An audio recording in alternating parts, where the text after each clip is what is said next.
led by Kiran Bhaskar and Harshit Kumar, and we would like to present a skit on the topic, Cadaver as our first teacher. So let us start. See, students are in the dissection hall having their first interaction with a cadaver.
I'm sorry, let us start again. Students in the dissection hall are having their first interaction with a cadaver. चलो DH में चलते हैं, class है cadaver है। कितनी smell आ रही है यार। डिसेक्शन किट ले आया तू अपनी? वो क्या होता है? अरे चाय को छुरी यार। गाइस कैडेवर देखा क्या? मैं चॉकलेट लाई हूं। लोग के अंदर दिलो मैं वाले हैं ना। गाइस ये तुम क्या कर रहे हो? Don't you know this is against a medical ethics. क्या तुम्हें याद नहीं कोलैबोरेट के समय प्रोफेसर ने हमें क्या बताया था? क्या हो गया यार? मानना ये कौन सा हमें देख रहा है?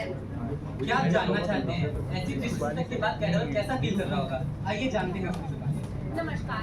आज से कुछ साल पहले जब मैंने अपनी बॉडी डोनेट करने का फैसला किया था, तब मुझे नहीं पता था कि मेरा इतना अनादर होगा। आइए जानते हैं मेरी स्टोरी। कुछ साल पहले राम लौटा डॉक्टर दिखाने पीएचसी आते हैं।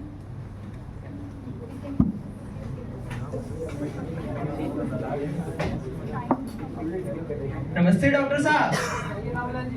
डॉक्टर साहब ये हमारी पत्नी है, इनको पिछले 7 दिनों से बुखार आ रहा है। पास के मेडिकल वाले के पास गए थे, उसने अपने हिसाब से दवा लिख दी, बोले थे कि आराम मिल जाएगा पूरी तरह से, लेकिन 2-3 घंटे आराम मिलता है फिर आ जाता है बुखार। बहुत बुरी हालत हो रखी है, जरा आप चेक कर लीजिए एक बार। बता देंगे डॉक्टर साहब। 1 हफ्ते से। हाँ, शरीर में कपकपाहट तो है डॉक्टर साहब।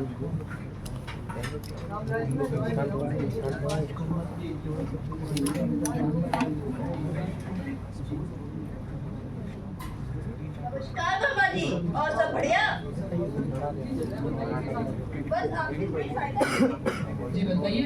आपको पता है ना कि हमारे दिल्ली में एक नया मेडिकल कॉलेज खुला है, तो उन्होंने ना हमारी संस्था से मदद मांगी कि उन्हें कैडेवर चाहिए। थोड़ा देख दीजिए इस बारे में, आप हो सके तो। चलिए मैं देख के बताता हूँ। देख लीजिएगा वर्मा जी। चलो वर्मा जी मैं चलती हूँ, आपके मरीज आप उन्हें देखिए। जी डॉक्टर साहब, ये मैम क्या बता के गई अभी? डॉक्टर साहब ये कैडेवर क्या होता है? कैडेवर एक डेड बॉडी होती है, इसे मेडिकल स्टूडेंट्स को दिया जाता है ताकि वो अच्छे डॉक्टर बन सकें और प्रैक्टिस कर सकें। तो देश के लिए फायदेमंद होता है। ये बॉडी हर कोई दे सकता है डॉक्टर साहब? हाँ, कोई भी दे सकता है, इसमें कोई जात पात का कुछ नहीं है, कोई भी दे सकता है। मतलब हम चाहें, हमारे गांव वाले चाहें तो वो भी दे सकते हैं? हाँ, कोई भी दे सकता है, देश के लिए फायदेमंद। ये तो फिर अच्छी बात है। तो इसका प्रचार तो हमें भी देनी चाहिए और अपने गांव वालों को भी बताना चाहिए इसके बारे में। तो ठीक है डॉक्टर साहब, तो हम इसके बारे में अपने गांव वालों को भी बताएंगे। ठीक है, धन्यवाद। इसके बाद राम लौटा अपने घर जाके इस बारे में डिस्कस करते हैं। मुझे तो डॉक्टर साहब की बात अच्छी लगी। बात तो मुझे भी सही लगी, एक बार गांव वालों से बात करके देखते हैं। लेकिन मुझे नहीं लगता कि गांव वाले मानेंगे इस बात को। चलो तो सही, एक बार मुखिया जी से बात करके देख लेते हैं। अरे मुझे नहीं लगता, मुखिया जी भी पुराने ख्यालात के हैं, वो भी हमें ऐसे देख के भगा देंगे। बात करने में क्या हर्ज है? चलो ठीक है, मुखिया जी से बात करके देखते हैं एक बार, शायद वो मान जाए। अब रामलाल ने कहा इस बारे में बात करने के लिए मुखिया से मिलने गए। नमस्ते मुखिया जी। नमस्कार रामलाल जी, कैसे आना हुआ, क्या समस्या हो? जी मुखिया जी, हम अभी डॉक्टर साहब के पास गए थे तो उन्होंने हमें एक नई बात बताई कि लोग आजकल अपना देहदान भी कर सकते हैं, अपनी बॉडी डोनेट कर सकते हैं ताकि जो बच्चे हैं वो अच्छा डॉक्टर बन सके, उनके काम आएगी। अरे तुम ये क्या कहाँ से सुन के आ जाते हो? हमारे गांव में ये सब नहीं चलता है। हमारे गांव की परंपराएं तुम्हें पता है ना? जी जी वो तो पता है। हमारे गांव में किस तरीके से आत्मा की आगे शुद्धि होती है और क्या क्या प्रक्रिया होती है तुम्हें पता है ना? जी जी वो तो पता है। क्यों हमारा समय बर्बाद करने आ गए? जाओ यहाँ से। जी धन्यवाद। मुखिया का फैसला सुनकर रामलाल लता एनजीओ वर्कर्स और आशा वाले लोग मिलने जाते हैं।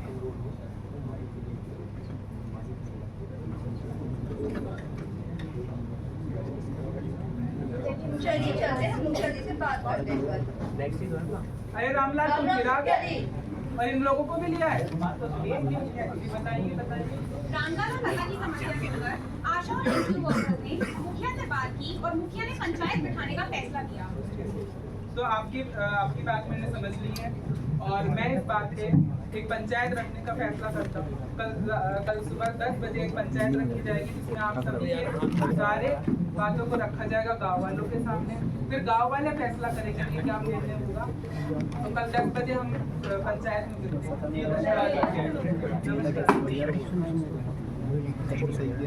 अगली सुबह 10 बजे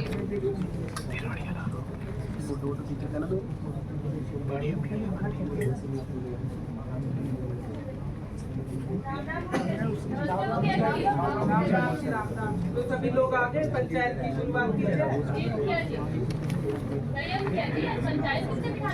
अरे ये हमारे रामलाल जी ने एक नया प्रस्ताव ला दिया है देहदान का। देहदान से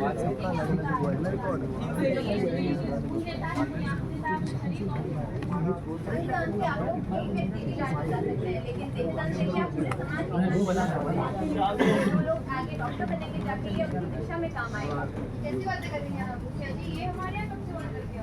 और हम कैसे भरोसा कर लें कि जिसका देहदान हो रहा है उसका गलत इस्तेमाल नहीं करेंगे? आप लोग हमारी बात से भरोसा कीजिए, हम ऐसा कुछ भी गलत नहीं होने देंगे और जो लोग इस चीज का गलत फायदा उठाते हैं उनके खिलाफ कड़ी कानूनी कार्यवाही की जाती है। ये बात तो हमें अच्छी लगी है। नहीं मुखिया जी, हमको नहीं समझ आ रहा है ये सब। और अगर हम अपना देहदान कर भी दें तो उसके लिए क्या करना पड़ेगा? अरे अम्मा जी नमस्कार। खुश रहो मुखिया जी, खुश रहो। आप बताएं कैसे पंचायत बैठाया है? अम्मा जी कुर्सी लीजिए, कुर्सी। किस बारे में पंचायत बैठाया मुखिया जी? अम्मा जी ये रामलाल एक नया प्रस्ताव लेके आया है देहदान के बारे में। इसके बारे में हमें भी जरा बताओ, किस बारे में बात बाटे? ये अपने और लोगों को और लिया है इसके साथ में। जरा बात शुरू करें हमारे सामने, किस बारे में बात होता है? अगर कोई देहदान कर भी दे तो उसका क्या होगा बाद में? उसको हम रिसर्च और मेडिकल संस्था में दान करेंगे जहाँ पर मेडिकल स्टूडेंट उसको स्टडी करेंगे, तो इससे हमें मेडिकल फील्ड में काफी सुधार मिलेगा और सहायता मिलेगी। हे राम मुखिया जी, ये सब पता हमारा जमाने का भगवारा देहदान अम्मा शांत ये हो सब हमें जाओ। नहीं लगता सही बाटे कि वो अपन शरीर दान करे था। अरे काहे ना घबराओ, शरीर का बात बाटे, हमारा आत्मा के यहाँ पे संतुष्टि मिले, हमारा आत्मा फट गई लगे। अरे आत्मा तुम ना परेशान हो। अरे ना ही हो पर लगे बैठे हो तो बताओ मुझे दान करके। अरे शांत हो जाइए, अम्मा जी तुम्हारा ही दान कराते क्या बता?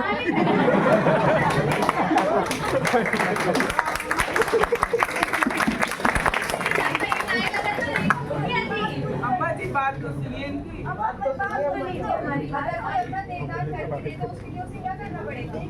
इसके लिए पूरा प्रोसीजर होता है, हम आपसे कंसेंट फॉर्म पे करवाते हैं जिसमें जो व्यक्ति अपनी स्वेच्छा से अपना देहदान करने वाला है और उसके परिवार दोनों की रजामंदी शामिल होती है उस व्यक्ति की बॉडी की। और अगर कोई व्यक्ति अगर अपना फॉर्म भर भी देता है तो उसको अपना शरीर देना ही पड़ेगा। ऐसा जरूरी नहीं है कि अगर आपकी इच्छा नहीं है या फिर आपके परिवार वाले की मर्जी नहीं है तो हम आपके साथ जबरदस्ती नहीं कर कोई भी अपना देहदान कर सकता है। जी नहीं, हर कोई अपना शरीर देहदान नहीं कर सकता। जैसे मानो कि किसी व्यक्ति को एक दूसरे से फैलने वाली संक्रमण बीमारी से अगर वो ग्रसित है तो वो बॉडी हम नहीं दे सकते। अगर हमने वो बॉडी दी तो जो हमारे मेडिकल स्टूडेंट हैं वो उसका अध्ययन करेंगे तो वो बीमारी उनको भी फैल सकती, तो हम सब बॉडी नहीं दे सकते। और अगर हम दे भी दें तो उसके अंतिम संस्कार की प्रक्रिया कैसे होगी? ये आपने बहुत अच्छा किया। देखिए आमतौर पर जो हम बॉडी डोनेट करते हैं हम रिचुअल्स नहीं करते, बस पूरी फॉर्मेलिटी पूरी की जाती है, लेकिन जो व्यक्ति अपनी बॉडी दे रहा है उसके परिवार वाले उसकी सारे अंतिम कार्यविधि पूरी करते हैं, बस गैर संस्था को छोड़कर। क्या आपको और कोई सवाल पूछना है? मुखिया जी हमें ये सब बात ना ऐसा ही लगा था, हम जाते यहाँ से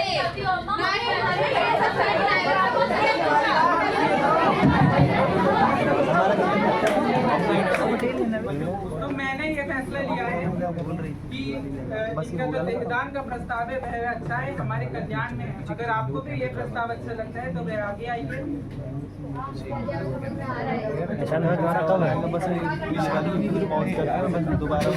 पंचायत से जाकर रामलाल लता और कुछ गाँव वासियों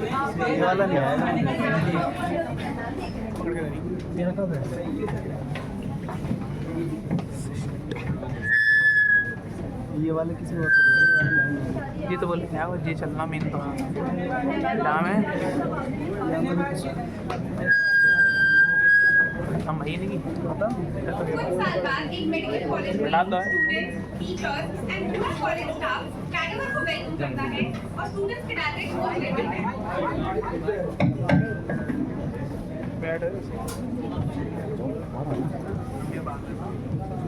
इनको लंबा चलेगा यार देख लियो बच्चे की स्टोरी लिखे हैं। Good afternoon, everyone. Good afternoon. Do you know why we all gathered here today? Yes, ma'am. क्यों बताओ? आपको कैडवर के बारे में पहले कुछ पता था? No, ma'am. So today I want to reflect you all about the invaluable role of cadavers in medical education. आपको पता है एनाटॉमी में कैडवर हमारा पहला साइलेंट मेडिकल टीचर होता है। आप में से कोई बता सकते हैं कि कैडवर को पहला साइलेंट मेडिकल टीचर क्यों बोला गया है? क्योंकि मैम ये डेड बॉडी होती है, हाँ,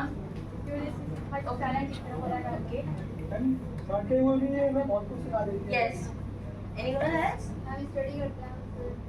कैडवर को पहला साइलेंट मेडिकल टीचर इसलिए बोला गया है क्योंकि जितने भी लोग बॉडी डोनेट करते हैं, जितने भी एनाटॉमिकल डोनर्स हैं, वो हमें अलाउ करते हैं ह्यूमन टिश्यू को टच करके, फील करके, देख के डिसेक्ट करने का। इससे क्या होगा? आपको कुछ समझ में आ रहा है इससे क्या होगा? जो हमारी एनाटॉमिकल नॉलेज है वो और इंक्रीज होगी, हम आर्टरीज वेन्स को फील कर पाएंगे, उससे हमारी एनाटॉमिकल नॉलेज डीप होगी ना। हर एक कैडवर, हर एक बॉडी डोनर जो बॉडी डोनेट करते हैं उनके साथ उनकी एक लाइफ की स्टोरी होती है, उनकी एक जिंदगी होती है, उनके मतलब रिलेटिव्स का उनके साथ एक अटैचमेंट होता है। So before welcoming the first cadaver of our medical college, हमें कैडवर की डिग्निटी को कैसे मेंटेन करना है और सबसे important cadaveric oath. Medical students, medical professionals cadaveric oath क्यों लेते हैं वो हमें हमारे लिए जानना बहुत जरूरी है। एक मेडिकल कॉलेज में एंटर करने से पहले कैडवरी ओथ आप में से कोई किसी आइडिया लगा सकते हैं क्यों लेते हैं? ओके, हाँ, कैडवरी ओथ एक ट्रिब्यूट होता है, एक प्रॉमिस होता है, एक कमिटमेंट होता है मेडिकल प्रोफेशनल्स का, स्टूडेंट्स का एथिकल कंडक्ट इंश्योर करने के लिए, एम्पैथी के लिए, एक अच्छा प्रोफेशनलिज्म दिखाने के लिए। तो इसीलिए हम जितने भी मेडिकल स्टूडेंट्स हैं, मेडिकल प्रोफेशनल्स हैं, हमारी ये ड्यूटी बनती है जितने भी एनाटॉमिकल डोनर्स हैं उनके लिए कि हम उनकी इस लेगेसी को मेंटेन करके रखें। और ये लेगेसी हम कैसे मेंटेन करेंगे? इस लेगेसी को मेंटेन करने के लिए हमें ये चीज याद रखनी होगी कि हम लाइफ लॉन्ग डेडिकेशन एक पेशेंट केयर को दें, मेडिकल सिस्टम को एक अच्छा डेडिकेशन। आई होप आप सभी बात याद रखेंगे और अपनी लाइफ में आगे फॉलो भी करेंगे। तो अब हम अपने मेडिकल कॉलेज का कैडवर को वेलकम करेंगे और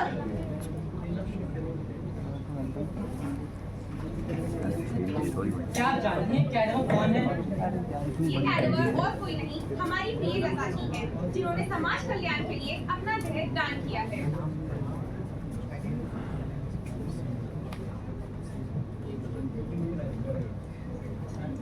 सौभाग्य का है काम ये, मेरी अच्छी तकदीर, जो कर दिया है दान मैंने अपना ये शरीर।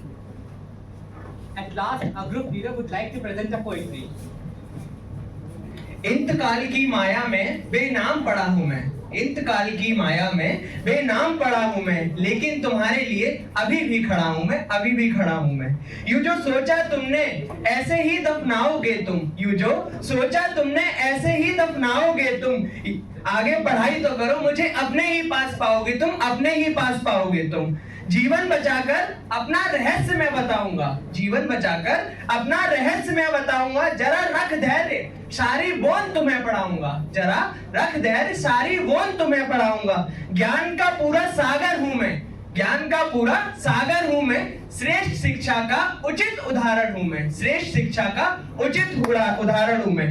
करो तुम मुझ पर अटूट प्रयास, करो तुम मुझ पर अटूट प्रयास, बन जाओ एक दिन डॉक्टर खास, डॉक्टर खास। Thank you.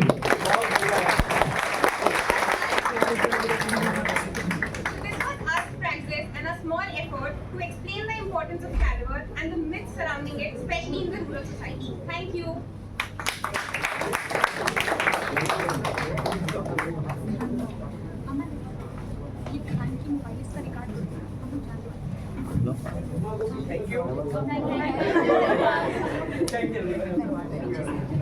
Thank you everyone.